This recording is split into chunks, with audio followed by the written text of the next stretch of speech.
Hi friends, welcome to my channel. ఈరోజు నేను దోసకాయ పికిల్ ఎలా చేయాలో చూపించబోతున్నాను. కావాల్సిన పదార్థాలు: దోసకాయ 2 మీడియం సైజువి, రెడ్ చిల్లీ పౌడర్ 2 టేబుల్ స్పూన్లు, ఉప్పు 1 టేబుల్ స్పూన్, మెంతుల పొడి 1/2 టేబుల్ స్పూన్, మస్టర్డ్ పౌడర్ అంటే ఆవాల పొడి 1/2 టేబుల్ స్పూన్, 1 లెమన్. ముందు మీరు దోసకాయను తొక్క తీసి చిన్న చిన్న ముక్కలుగా కట్ చేసుకోండి. తర్వాత కావాల్సిన పదార్థాలన్నీ రెడీ పెట్టుకోండి. నేను కారంలో ఉప్పు ముందే కలిపి పెట్టుకున్నాను, సో ఉప్పు కొంచెమే వాడుతున్నాను. మీరు ఇంగ్రీడియంట్స్ లిస్ట్ ప్రకారం వేసుకోండి.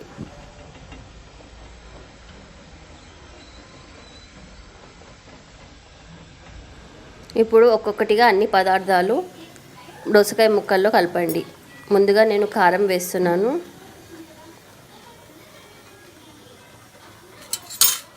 కారము, ఉప్పు,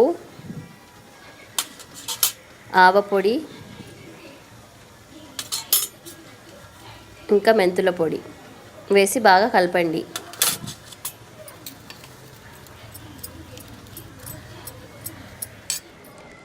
కారం సరిపోలేదు, నేను ఇంకో టీ స్పూన్ కారం కలిపాను.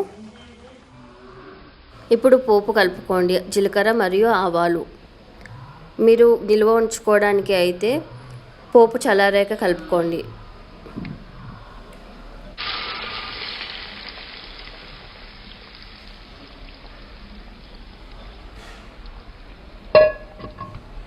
ఇప్పుడు నిమ్మకాయ జ్యూస్ తీసి పెట్టుకోండి. 1 నిమ్మకాయ జ్యూస్ పడుతుంది. పోపు వేసాక అందులో నిమ్మకాయ జ్యూస్ యాడ్ చేయండి. మీకు పులుపు తక్కువ కావాలంటే సగం నిమ్మకాయ వేసుకోండి.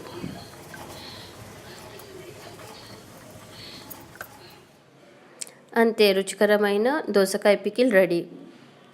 Thank you for watching. Please subscribe to my channel and like my video.